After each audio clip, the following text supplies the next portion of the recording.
إن الحمد لله نحمده ونستعينه ونستغفره ونعوذ بالله من شرور أنفسنا ومن سيئات أعمالنا من يهده الله فلا مضل له ومن يضلل فلا هادي له وأشهد أن لا إله إلا الله وحده لا شريك له وأشهد أن محمدا عبده ورسوله وصفيه من خلقه صلى الله عليه وعلى آله وصحبه وسلم يا أيها الذين آمنوا اتقوا الله حق تقاته ولا تموتن إلا وأنتم مسلمون يقول جل وعلا في محكم التنزيل إن تجتنبوا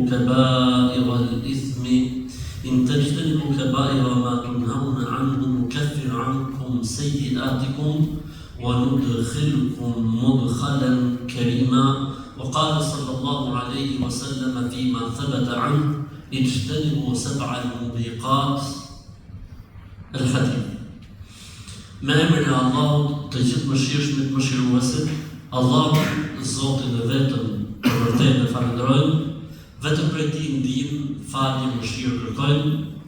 Allahu i lutemi që të na ruaj prej skeqjes, e cila nuk është gjë tjetër vetëm se pasojë e veteve dhe veprave dhe sjelljeve tona, cili do që i madhi Zoti na udhëzon, ja çel sytë e zemrës dhe sytë e batut për të parë dhe pranuar vërtetën, s'ka kusht ta humbë dhe devijoj, dhe cili do që zgjedh për veten e tij humbjen dhe devijimin, nuk mund t'ia çelë sytë e zemrës dhe të batit për të parë dhe pranuar vërtetën as kusht tjetër përveç Zotit Xhel Xhelal. Dëshmoj dhe deklaroj se nuk ka Zot të vërtetë, Zot që meriton me qenë Zot, me union si Zot, me lavdërues si Zot përveç Allahut.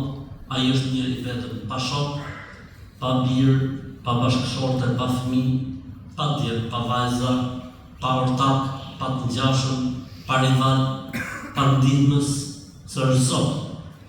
Dëshmoj të deklaroj se Muhamedi alayhi salatu wassalam ishte njeri, pra rob i Zotit, adhurues i Zotit dhe i dërguar lil alamin, të sollëm ty o Muhammed për të qenë mëshirim i mëshirës së Zotit për të gjithë botrat, për të gjithë krijesat.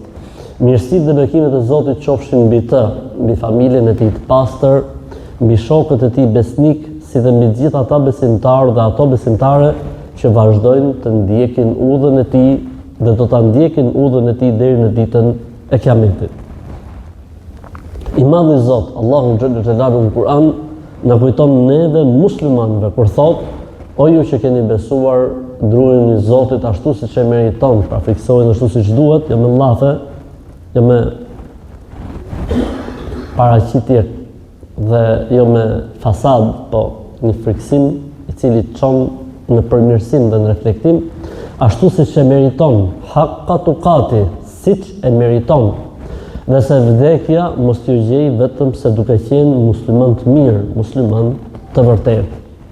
Kjo është sfida jonë, të jemi musliman të mirë dhe të vërtetë në momentin që e dorëzojmë shpirtin tek i madhi Zot, se po që deri aty mirë, ti je i sigurt se çfarë do të vi pas këtij momenti do të jetë shumë më mirë dhe se ahireti është më i mirë për besimtarin se sa jeta e kësaj bote. Ne sot në shpresën e të madhit Zot do të ndalim një ajet i cili është shumë shpresdhënës. Ne jemi mësuar që ajetet shpresdhënëse ti shohim vetëm aty ku thuhet besimtarët do të futen në xhenet, kush thot la ilaha illallah e ka sigurt xhenetin, kush thot la ilaha illallah nuk do të futen në të gjitha këto janë të sakta faktikisht, por sot kemi një natyrë ndryshe, të një përgëzimi më ndryshe, të një sinjali krejt ndryshe, ku i madhi Zot hap dyert e shpresës dhe dashurisë për robët, pra për njerëzit, për adhuruesit e tij. Kurani famëlart i ndan mëkatet dhe gjunahet në 2 klasifikime. Mëkatet dhe gjunahet e mëdha, mëkatet dhe gjunahet e vogla.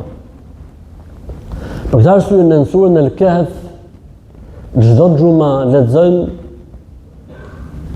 قالوا يا ويلنا ما لهذا الكتاب لا يغادر صغيرة ولا كبيرة إلا أحصاها ووجدوا ما عملوا حاضرا ولا يظلم ربك أحدا. Kur njerëzit do të dalin përpara Zotit dhe do të vijë regjistri I veprave të tyre, do të habiten dhe do të thonë, oh mirë për ne, ç'është puna e këtij regjistri që s'pas ka lënë gjë të vogël dhe të madhe pa e regjistruar. Kiramen katibin ya'lamuna ma taf'alun. Dy melajke që I kemi pra në supin e djathtë dhe në supin e majt, të cilët shkruajnë çdo gjë që ju e veproni. Wa kullu saghirin wa kabirin mustatar. Çdo e vogël që ju e bëni apo e madhe është e regjistruar. E Allahu xhalla xhelalu tregon se gjunahet pra nëpërmjet ajeteve që lexuam janë të mëdha dhe të vogla. Dhe në surën e Nisa që ne po meditojmë, po ndalim në stacionet e surës An-Nisa, Allahu xhalla xhelalu jep një përgëzim shumë të madh për besimtarët. Hap dyert e shpresës pafund. Vëllezër dhe motra, kushdo që e lexon këtë ajet kuranor, duket sikur e ka fituar xhenetin. Duket sikur ka shpëtuar një herë për gjithmonë nga zjarri I xhenemit. Allahu xhalla xhelalu në surën An-Nisa, në cilën ne po meditojmë në këtë hutbë, tha: الذين يجتنبون كبائر ما ينهون عنه إن تجتنبوا كبائر ما تنهون عنه نكفر عنكم سيئاتكم وندخلكم مدخلا كريما. Nëse ju largoheni nga mëkatet e mëdha, do t'u afalim të gjitha gjunahet dhe do të futeni në xhenetet e Zotit me siguri të plot. Thjesht është kërkuar prej nesh që të ruhemi nga mëkatet dhe gjunahet e mëdha. Në surën An-Najm, ajet tjetër kuranor ku Zoti thot: "Alladhina yajtanibuna kaba'ira al-ithmi wal-fawahisha illa al-lamam inna rabbaka wasi'ul maghfira." Ata të cilët I largohen gjunaheve të mëdha dhe fëllësirave, përveç mëkateve të vogla, dijeni se Zoti juaj, Allahu, është me një zotëron ose ka një falje të gjerë që I përfshin të gjithë njerëzit. Ashtu si shka në jetën e kësaj bote o vëllezër smundje të rënda, se shtemi në kanceri apo ku e diun smundje të tjera që janë të rënda, që janë le themi të pashërueshme etj etj. Edhe në mëkate dhe në gjuna ka mëkate të rënda, të rrezikshme. Këto mëkate quhen mubiqat, shkatruese, ose el-kebair, gjunahet e mëdha, mëkatet e mëdha. I dërguari Allahut sallallahu alaihi wasallam tha: "As-salawatu al-khams wal-jumu'atu ila al-jumu'ah wa Ramadan ila Ramadan wal-umratu ila al-umra mukaffiratun lima bainahunna majtunibat al-kaba'ir." 5 namazet në ditë, xhuma janë xhuma, Ramazanin Ramazan, umre janë umre, I fshin gjunahet që bëhen mes tyre nëse njeriu largohet nga gjunahet e mëdha. Do më thonë, gjunahet e mëdha që kanë sebeb që mos të falen as të voglat. Në momentin që ruhesh nga gjunahet e mëdha, do të thotë se të falen të gjunahet e vogla. Për këtë arsye, pejgamberi sallallahu alajhi wasallam në hadithin e njohur, hadithin e Buhariut, por ka shumë transmetime, thotë ruhuni nga mëkatet e mëdha shkatruese. Pyetën sahabët më të drejtë radhiyallahu ta'ala anhum, thanë pejgamberi Zotit, e cilat janë mëkatet e mëdha shkatruese. Dhe I përmendi pejgamberi sallallahu alajhi wasallam 7 në këtë hadith, po ka dhe hadithe të tjera që ne do t'i përmendim inshallah ta'ala. Çfarë është interesante që nuk do të harrojmë vëllezër dhe motra, është se mëkatet e mëdha në Islam, shumë interesante, nuk janë përmbledhur në një tekst. Pra do t'i gjejsh dhe do t'i kërkosh në për hadithe ose në për ajete kuranore. Dhe këtu ka një urtësi interesante, urtësia cila është mos u bëj nga ata njerëz që kërkojnë të ndajnë gjërat, sikur po thonë, po ruhemi nga të mëdhat e të voglat po i bëjmë. Thojshin të parët tanë, la tanzur ila sigaril ma'siyah walakin inzur ila 'idami man 'asayta. Mos e shih gjunahun të vogël apo të madh, mos fillo klasifikimin, po shih madhështinë e atij që po kundërshton, se në fund fare Allahu është ai i cili na ka ndaluar si nga kjo dhe nga kjo, pavarësisht se i madhi Zot për të voglat ka status tjetër dhe për mëkatet e mëdha ka status tjetër. Gjëja tjetër, si i bëhet për njeriu i cili ka rënë në një nga mëkatet e mëdha, a ka rrugdalje, a ka zgjidhje? Padyshim që po. E cila është zgjidhja? Pendimi. Pendimi i fshin të gjitha, të mëdhat edhe të voglat. Për këtë arsye në Kur'an i mshohet faktit të pendimit, që njeriu vazhdimisht pendohet dhe t'i kërkoj falje Allahu xhalla xhelaluhu. At-taubatu tajubbu ma qablaha. Pendimi i sinqert i fshin të gjitha mëkatet që ka bërë njeriu. Ne e dim për shembull themi haxhi i fshin të gjitha mëkatet, edhe të voglat dhe të mëdha. Emigrimi bëhet fjalë për emigrimin për të ruajtur dhe mbrojtur fenë dhe besimin, jo emigrimi për komoditet jetësor apo për kushte ekonomike. I fshin të gjitha mëkatet, voglat dhe të mëdha që ka bërë njeriu para këtij momenti. Por edhe pendimi i fshin të gjitha mëkatet që ka bërë njeriu. Mjafton që ky pendim të jetë i sinqert dhe të jetë një moment të reflektimi që njeriu kur pendohet çon ndërmend gjithçka, çfarë ka bërë, atë që e kujton dhe atë që nuk e kujton. Siç thoshte pejgamberi sa sem kur i kërkonte falje Zotit, Allahumma ighfirli ma qaddamtu wa ma akhartu wa ma asrartu wa ma a'lantu wa ma anta bihi a'lamu minni. O Allah, më fal gjunat që kam bërë dhe gjunat që do të bëj. Gjunat e dukshme dhe gjunat e pa dukshme. O Zot, më fal dhe ato gjunat që ti i di më mirë se sa unë.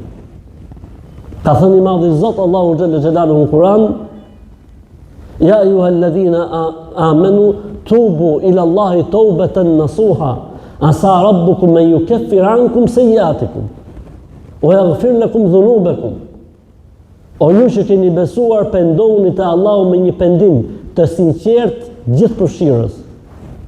Se kështu Zoti do t'u pastrojë të gjitha të këqijat dhe do t'u falë të gjitha gjunahet e do t'ju sigurojë xhenetin. Për këtë arsye thash në fillim të hutbes se ky ajet kuranor, ajeti i surës An-Nisa që ne e cituam më herët, është ajet shpesdhënës. Ti thjesht duhet uhesh nga mëkatet dhe gjunahet e mëdha. Le të vinë tek disa hadithe që përmendin mëkatet dhe gjunahet e mëdha. Dhe nuk ka dyshim se në të gjitha rastet kur i dërguari i Allahut sa se flet për gjunahet e mëdha, number 1, kush është? El-ishraku billah, idhujtaria, shirku, paganizmi, besëtnit. Qalu wa ma hunna ya Rasulallah, thanë pejgamberi i Zotit, cilat janë mëkatet e mëdha, të cilat shkatrojnë çdo gjë? Tha ash-shirku billah ose el-ishrak, idhujtaria, paganizmi. O vëllezër, paganizmi nuk është vetëm ta adhurosh druj apo skulptura apo piktura, apo ta adhurosh profet, apo ta adhurosh shenjtor. Idhujtaria është kur ti beson se dikush mund bëj atë që bën Zoti. Kur ti beson se dikush ka kompetencat e Zotit. E në vend që ti lutesh Zotit Allahut për shërim, për mbarësi, për jetë, për shkon dhe i lutesh dikujt tjetër përveç Allahut. Qoftë ky engjëll, qoftë ky shenjtor, qoftë ky profet, qoftë ky varr i mirë, apo teqja, apo tyr, kushdo qoftë. Wa laqad uhiya ilayka wa ila alladhina min qablika la in ashrakta la yahbatanna amaluk. O Muhammed, ta kemi shpallur ty dhe gjithë profetëve se po i bërë shok Zotit, Allahu do t'i shuaj të gjitha të mirat që ke bërë. Po mirë as profetit a.s. as profetit a.s. Kull la amliku lakum darran wala rashada. Thuaju, o Muhammed, unë nuk kam dorë, Muhammedi, unë nuk kam dorë, as me ju do mirë, as me ju do keq. E nëse Muhammedi a.s. duhet në thoshtë të njerëzve, sa ishte gjallë, se unë nuk i bëj do të mirë dhe keq, kush mund të jetë ai, përveç atij, që mund të ketë kompetencë, të shëroj, të asilin barë, të largoj fatkeqësit. Kush mund të jetë ky? Nëse kjo gjë dhe kjo kompetencë i është mohuar Muhamedit alayhi salatu wassalam. Fama li haula'i al-qawm, që këta njerëz që s'mendojnë. Mjafton thot dikush, ka dhënë prova, shkoj pa kome erdhi me kom, shkoj pa sy dhe erdhi me sy, kjo mjafton që të hapet dhe njerëzit vërllojnë, e vrapojnë, duke i bërë shok Zotit xhelle xhelaluhu, duke bërë mëkatin më të madh dhe mëkatin më të kopshëm, që është inna Allah la yaghfiru an yushraka bihi wa yaghfiru ma duna dhalika liman yasha. Zoti shirkun i dhujtarin nuk e fal kurrë, e çdo gjë tjetër përveç kësaj Zoti edhe e fal.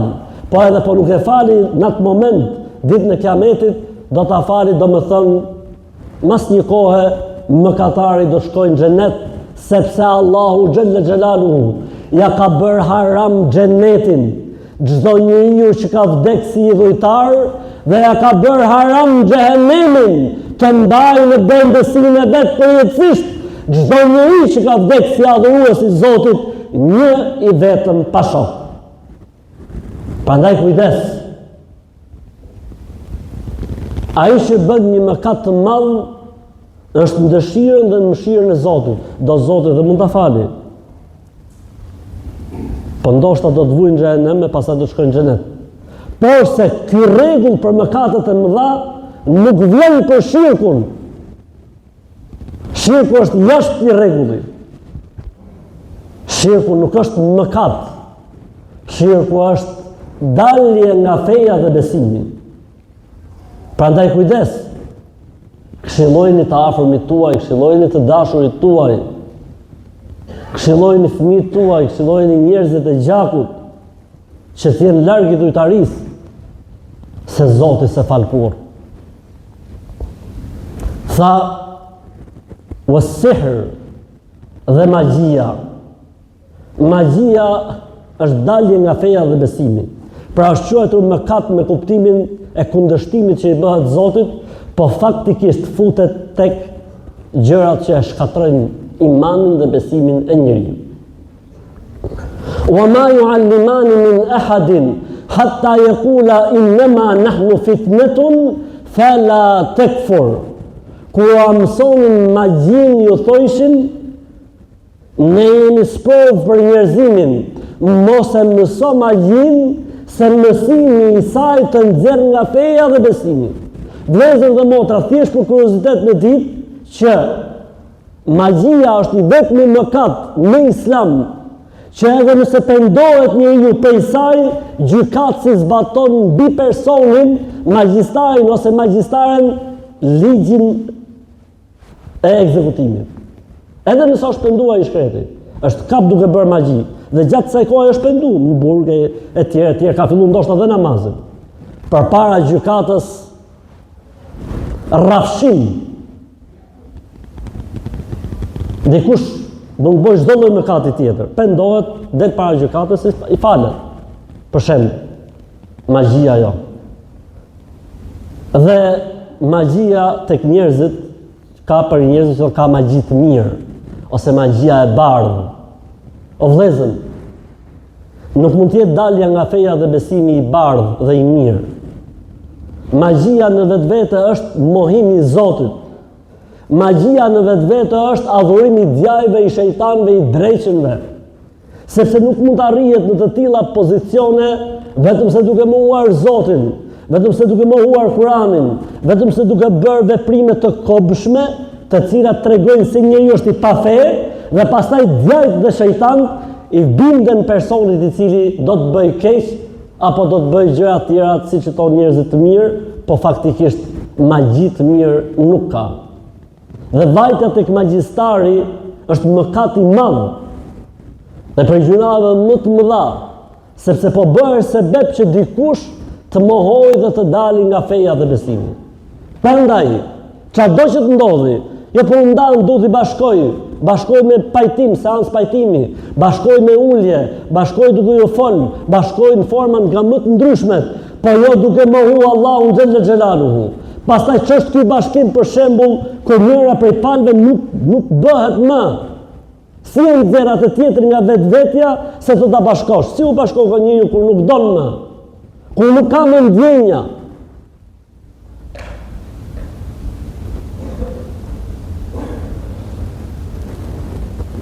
Pastaj përmendi pejgamberi sallallahu alaihi wasallam wa uququl walidain, mos respektimi i prindit. Mos respektimi i prindit.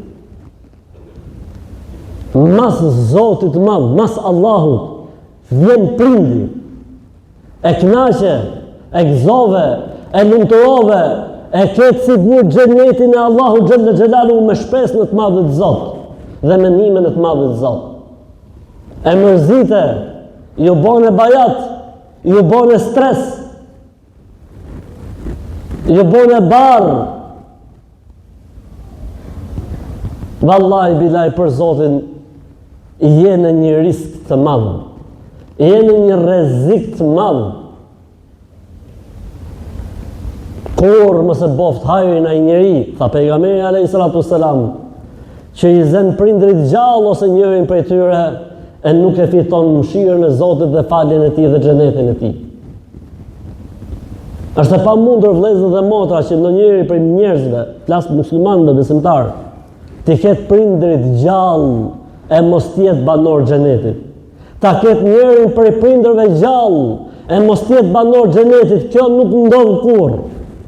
Sepse gjëja e parë që mësohet në Islam është prindi dhe respekti ndaj prindit. Vetëm në një rast Islami ka toleruar mos respektimin e prindit në të mirën e prindit.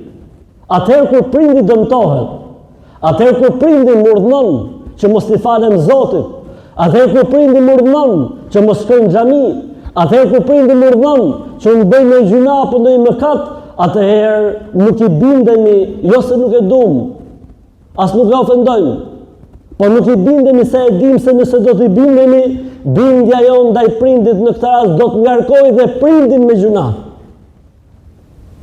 Dhe si respekt ndaj prindit dhe dashuri për të, nuk i bindemi atij kur ai kundërshton krijuesin. Dhe kjo është për respektit dhe bindjes ndaj prindit. Dhe përmendi pejgamberi sallallahu alaihi wasallam wa qatlun nafs, vrasja, gjaku. Marrja e gjakut dhe marrja e jetës konsiderohet nga mëkatet e mëdha dhe gjunahet e mëdha, për cilat njeriu dënohet në botën tjetër, sepse s'ka të drejtë askush dhe asnjë që t'i marrë jetën askujt. Për këtë arsye, pejgamberi alayhi salatu wassalam tregon se në raport me Zotin ditë e Kiametit do të jetë një pyetje që do them tani, dhe në raport me njerëzit ditën e Kiametit do të jetë një pyetje që do themi. Në raport me Zotin, pyetja që do të bëhet nga Allahu është me namazin, si është robi im, njeriu, si është me namazin. Nëse del ke namazi, gjitha, nuk shen Zoti asgjë tjetër. Në raport me mëkatet dhe gjunahet, njeri Zot. Dhe pyetja që do të bëhet në raport me njerëzit, awwalu ma yuqda bayna al-ibadi yawm al-qiyamati fi ad-dima.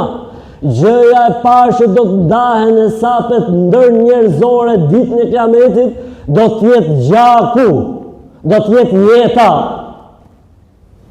Nëse s'ke problem me jetën e dikujt dhe s'ke marrë jetën e dikujt, gjysma ka kalu me sukses. Mbeten gjonat e tjera, që ka kompensime me mëkate dhe me gjunahe.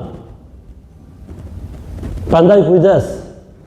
Dhe problemi më i madh i joni si popull është vetë gjysia. Gjakun e kemi të nxehtë. Emocionit dhe hormonit e emocionit i kemi ekstrem të zhvilluara.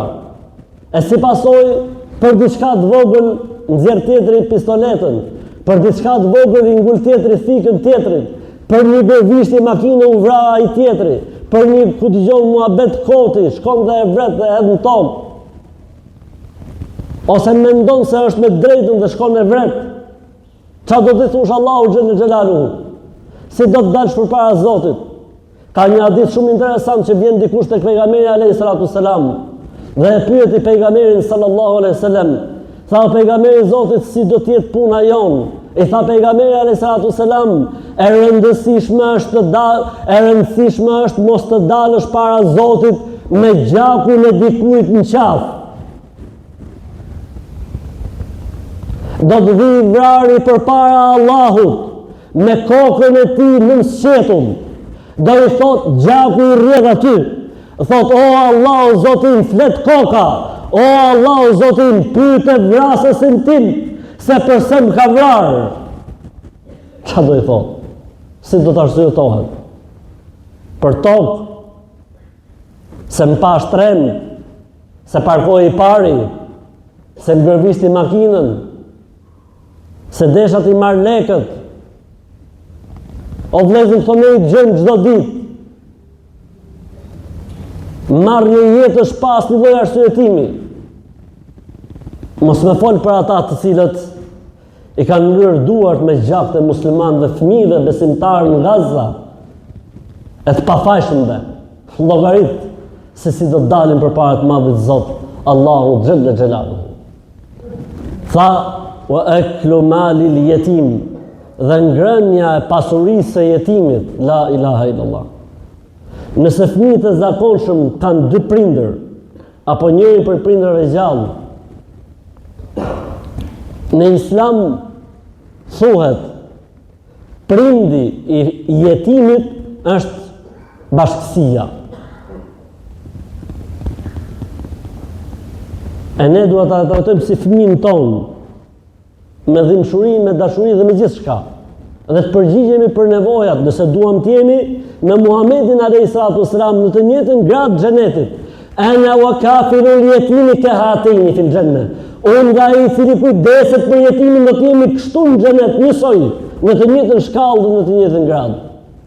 Tani llogarite se çfarë porosit feja dhe besimi, ndërkohë që gjen njerëz pasha Allahun që nuk ka zot tjetër përveç tij. Unë di raste se si xhaxhallarët apo si të tjerët e nxjerrin nënën me jetim për jashtë, ja mohojnë pasurinë, ja mohojnë të drejtën e trashëgimisë. Allahu Ekber. Inna alladhina ya'kuluna amwala al-yatama dhulman innama ya'kuluna fi butunihim nara wa sayaslawna sa'ira. Ata të cilët e hanë pasurinë e jetimit pa drejtësisht, faktikisht po mbushin barqet e tyre me zjarr xhehenemi dhe fundi i tyre do të jetë zjarri i xhehenemit. La ilaha illallah. A mendon ti se ky nuk ka dikë që të kujdeset për të? Është Allahu xhelle xhelaluhu ai që sheh. Është Allahu xhelle xhelaluhu ai që kujdeset për të. A nuk ishte i plotfuqishëm Allahu xhelle xhelaluhu që të lejtë fëmijët e tu jetim dhe ati të jeton të babaja apo nëna? Po Allahu zgjodhi atë për çëna jetim e ti të jesh gjallë e kujdesesh ti për fëmijët e tu? Po ti je i sprovuar me të dhe ai është i sprovuar me ty. Kjo është një sprovë, dhe është një amanet dhe një përgjegjësi, e si mund shkojë njeriu deri në atë shkallë që të preki hakun e jetimit, la ilaha illallah. La ilaha illallah, Zoti është i mëshirshëm. Vallahi Zoti është i mëshirshëm. Si i lën këta zullumqar të hanë dhe të pinë dhe të lëvizin tonë. Pastaj pejgamberi sallallahu alaihi wasallam përmendi wa tawalli yawm az-zahf, dhe tërheqja nga rreshtat e luftës. Kur njeriu është në luftë, kur njeriu është në llogore, duhet të përgjigjet ball për ball dhe nuk duhet të tërhiqet vetëm nëse është taktik lufte. E nëse tërhiqet dhe i kthen shpinën armikut, apo trembet, apo kujtun friksohet e tjerë, faktikisht ka bërë një nga mëkatet të mëdha, Zoti na ruaj.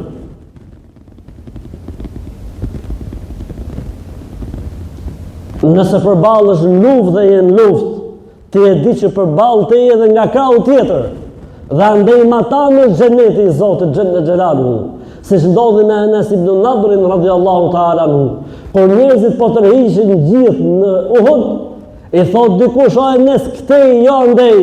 Ai tha wallahi inni la ajidu riha al-jannati duna Uhud. Pasha Allahun era xhenetit dhe nga krau këtej matan. Nga ana e Uhudit jo këtej nga po shkoni ju. Dhe kur e gjetën, nuk e njoftën. E njofti motra e vetë, se e dinte që kishte një nishan në gishtin e tij të vogël, dhe në bazë të këtij nishanit kuptuan që është trupi i Enes ibn Nadrit, radhiyallahu ta'ala anhu, për cilin Zoti tha, ose zbriti ajetin kuranor, minal mu'minina rijalun sadaqu ma ahadu Allah alayh, fa minhum man qada nahba wa minhum man yantadhir wa ma badalu tabdila. Prej besimtarëve ka burra të cilët i kanë dhënë besën Allahut, ka prej tyre që ndruan 10 dhe ka prej tyre që kanë ndruar jetë, dhe ka prej tyre që janë gjallë dhe pa e mbajnë besën që i ka dhënë Zotit, e nuk ndruan dhe nuk toleruan. Zoti na bëf prej tillëve që kur të përballemi ashtu siç e ka hije në Zotin e Madh, ashtu siç ka thënë pejgamberi sallallahu alaihi wasallam, kush i lutet Allahut me sinqeritet, o Allahu Zoti im, ma merr shpirtin si dëshmor, Allahu do të japi gradën e shahidit edhe nëse vdes në shtratin e shtëpisë së tij. Amin. Aqulu qawli hadha wa astaghfirullaha li wa lakum wa lisairil mu'minina min kulli dhanb fastaghfiruhu innahu huwal ghafurur rahim. Allahu xhalla xhelalu i kërkojmë faljen dhe mëshirë në këto momente. Allahu na fal dhe na mëshiroft dhe të bëjmë dua dhe të lutemi në këto minuta.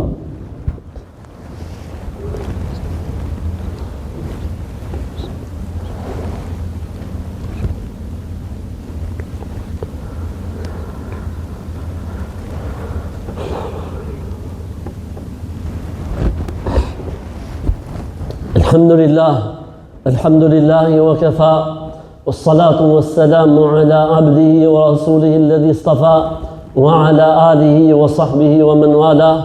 Amma ba'd, Allahun xhalla xhelalu e falenderojmë, mirësitë dhe bekimet e Zotit qofshin mbi dashurin e tij Muhammedin sallallahu alaihi wasallam, se dhe mbi të gjithë ata besimtarë dhe ato besimtarë që ndjekin dhe pasojnë rrugën e tij deri në ditën e Kiametit.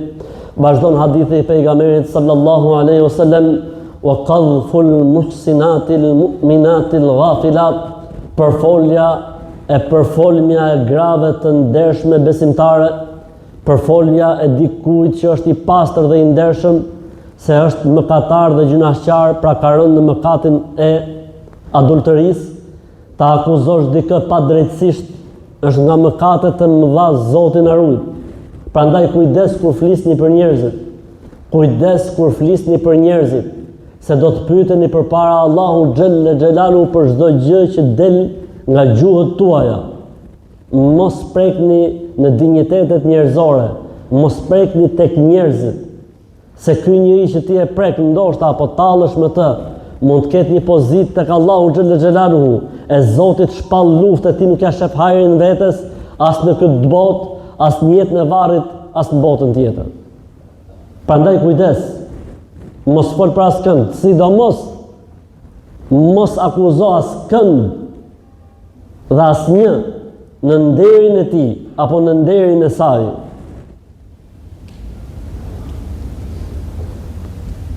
Mos e lësho gojën, mos u përshtat me tavolinën, se ndoshta i ngren durët personit tek Allahu xhalla xhelaluhu, e nuk ta merr shpirtin Zotit pa rënë ti na sprovë, ose me të sprovu Allahu na të sprovë me dikë për njerëzve tu të familjes, e të kuptojsh se ç'ke bërë, e të kuptojsh se sa rënd i ke prek njerëzit.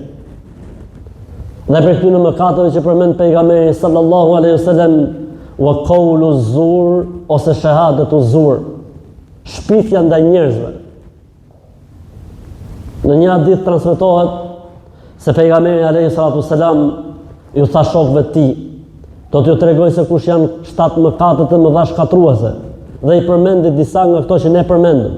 Dhe pastaj në fund fare tha, ishte i mbështet. Pejgamberi sa ishte i mbështet. Pastaj u çu dhe ul, mori drejtim dhe tha: "Ela wa shahadatu zur, ela wa shahadatu zur, ela wa shahadatu zur, ela wa e ka përsërit tha aq shumë sa që na udhëm pejgamberi sallallahu alaihi wasallam. Shpifja.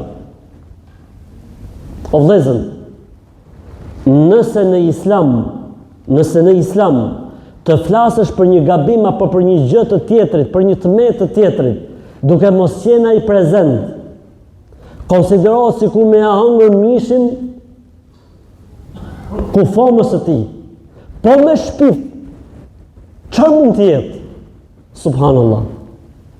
Pejgamberi sa se ishte mbështet, u çu, mori drejtim, ul, thot aq shumë përsëriti pejgamberi sa se shpifja, shpifja, shpifja, shpifja, ose dëshmia e rrem, thot aq shumë ka përsërit, sa që na udhëms pejgamberi alayhi salatu wassalam. Sa njerëz janë marrë në qafë me dëshmi të rrem, sa njerëz dhe familje janë shkatru me shpifje.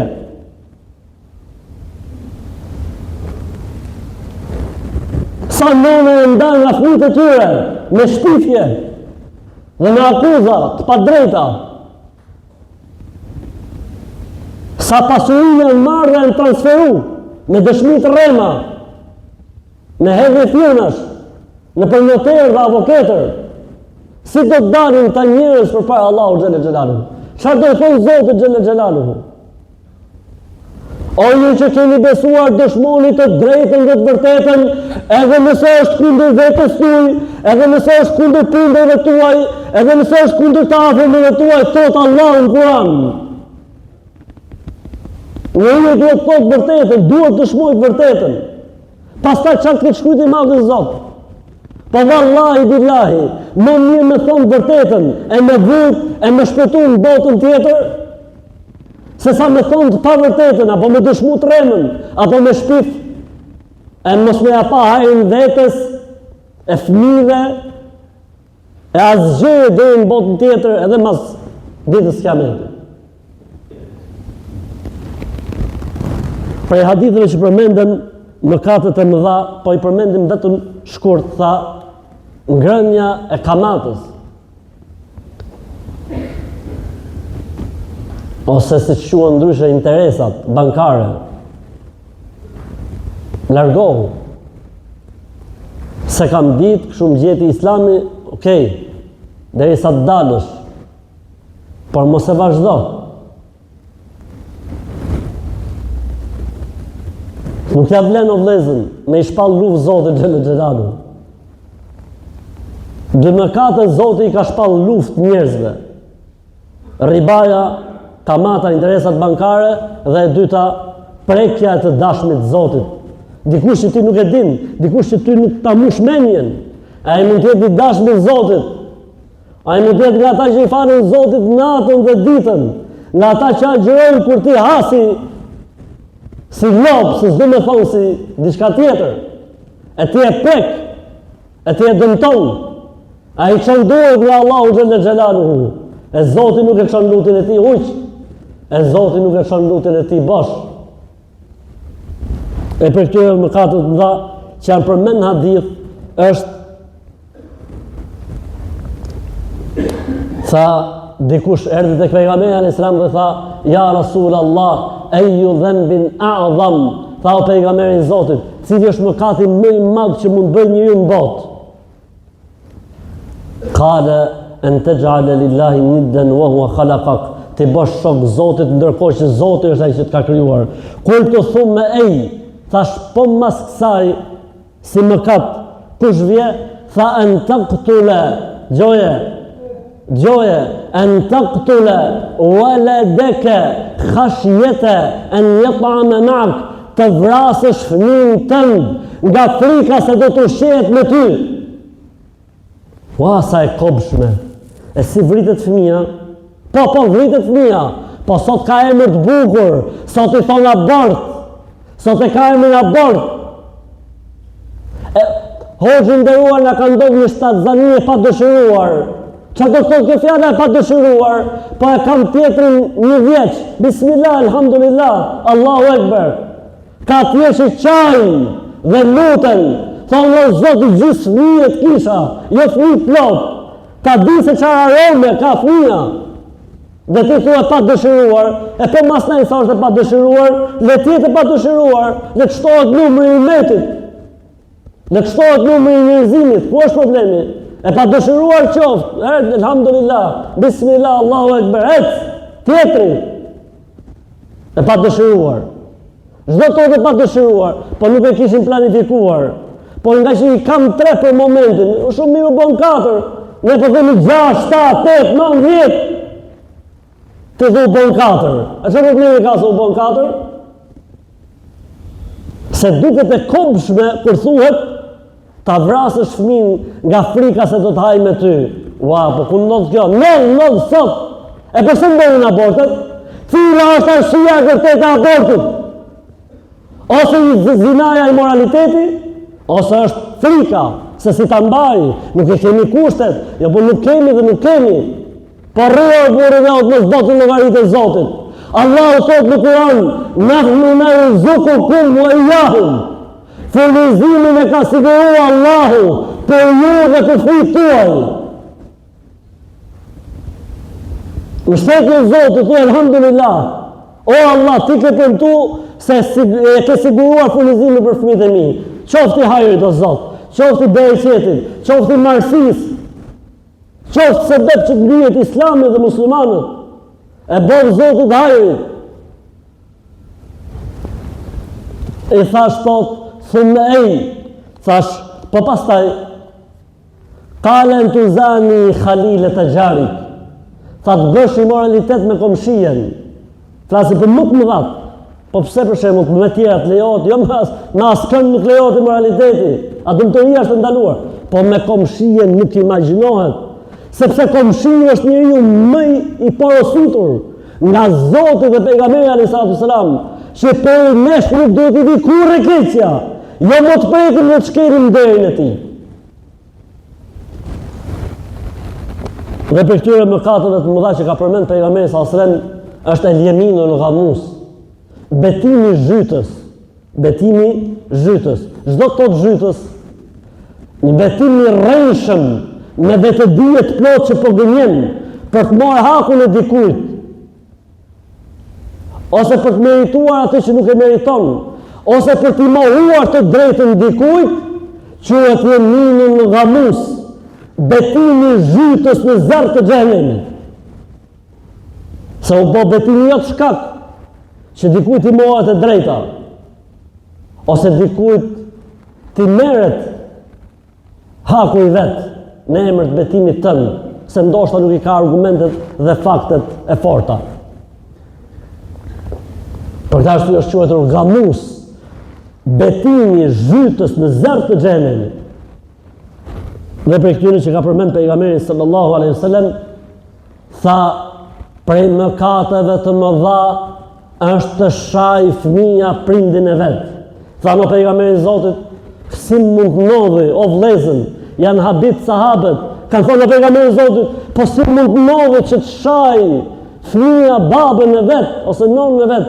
Nuk kanë jetuar ato në vetë kohë, se sot shahet nona e baba me libër shtëpie, nga xahilat, nga ignorantët. Ata nuk kanë menu, se të kishin jetu sot, për shembull nuk është çudi me thonë sot që njeriu shau babën e vet nga nona. Shamë për Zotin kam një me vesh të mi. Njerëz që e bëjnë këtë punë, pasha Allahun, që shajnë prindrit e tyre, vallahi billahi. Sahabët e në Habib, o vëllezër, bëhe fjalë para 15 shekuj, o vëllezër. Ka thonë pejgamberi i Zotit, si mund të ndodhi që njeriu mund të shaj prindin e vet. Ka le, tha pejgamberi Islam, i shan dikujt prindin, edhe ai ja kthen duke i shah këtij prindin, Allahu Ekber. A e kupton çfarë pozite ka prindi në Islam apo jo? Nuk duhet bësh se bep që dikush të shaj babën tënd ose nënën tënde, duke i shah atij babën ose nënën. Për ndryshe ti ke hyrë në mëkat madh. Jo më me e shah ti për zjalli, me e shah ti në sy. Është pa imagjinueshme. Botë e çuditshme kjo që ne në të cilën jetojmë. Vëllezër, do ta mbyll të hutbe me një rregull të bukur e cila thotë: La kebirata ma'al istighfar, wala saghirata ma'al israr. Mëkati i madh nuk ekziston më nëse njeriu kërkon falje Zotit. E mëkati i vogël nëse bëhet vazhdimisht haptas dhe njeriu krenohet me të dhe ndihet komod, nuk është më mëkat i vogël, po është mëkat i madh. O Allahu Zot, na i fal neve të gjitha gjunahet, të voglat dhe të mëdhat, ato që kemi bërë dhe ato që do të bëjmë, ato që kemi bërë haptas dhe ato gjunahe që kemi bërë fshehurazi. O Allahu Zot, na i fal dhe gjunahet që ne i kemi harru, po ti